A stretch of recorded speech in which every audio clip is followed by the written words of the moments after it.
Hello, my name is Richard Ortiz, and I will be presenting my process speech for Wayland University. Thought long and hard about how I was going to try to come out, or what I was going to actually come up with as far as a process speech.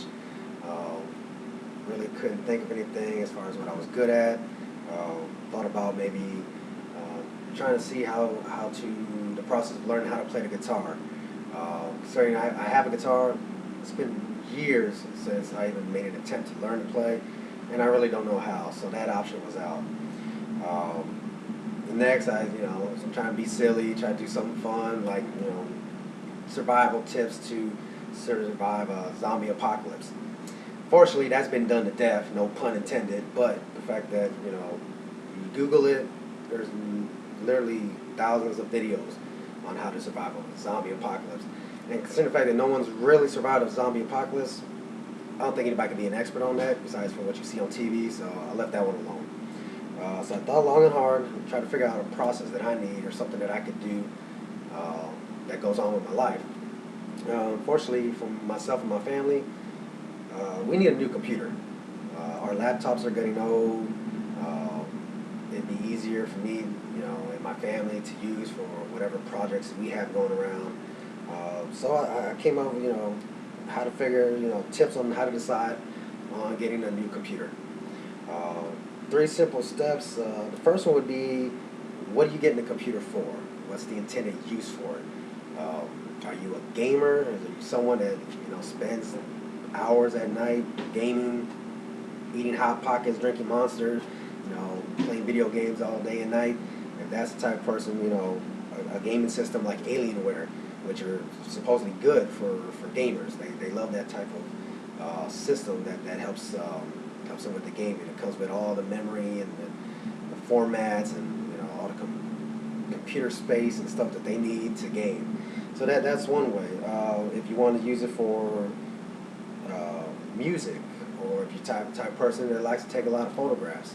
I know for one, my wife, she takes a lot of pictures, and she has a lot of files and folders that have pictures, thousands of pictures, from family gatherings, family vacations, to our kids growing up. So that's one thing. Or for what I personally would need it for, and that would be for school. To have my own files, set aside somewhere so I can keep track of all my homework, all my assignments, my notes. That's one way that would be my intended use. So again, to retract, basically trying to find out what exactly you're going to use it for, and that could be one way to try to figure out what you need. Now, the second way would be the type of software and accessories that you want to go with those choices. You're going to have to look for, do the research as far as how much memory comes with it. Typically, they come, with 500 gigabytes or 1 terabyte of memory already added as far as the RAM goes. But there are others that that have higher amounts of memory space. So that's one thing you'll have to research for. If you're going to be someone that likes movies and music and stuff like that, you might want to see if it comes with a CD and a DVD burner. Some people I know, there's websites out there you can download movies and you can burn them onto your own disc, and make your own collection. That might be something you might want to consider. Even some like what I'm using now, a webcam. Does it come with a webcam? Not all of them do, especially depending if you're it's like I'm using a laptop. There are Chromebooks that don't have it, and then there's others that do, and then of course, you get into the whole situation with tablets and other things of that nature. I'd say the last final one would probably be budget. That probably is key to any decision making that involves finances. How much do you spend? Depending again what your intended use for. You have anywhere from like Sony to Dell, HP, even MacBooks, even some of the most expensive computers and laptops that are out there. They're worth the money, but is it what you really need? Basically, does the price outweigh the use? Are you paying too much for what you need, or are you not paying enough for what you need? And that's a decision you have to realize that you have to take into consideration when you're looking into buying a new computer. And then, of course, you can do a checklist, wants versus needs, or pros versus cons. And again, that goes back up to the first thing, the first tip as far as what is intended use for. Is it going to be used for gaming? Is it going to be used for music, movies, pictures, for school?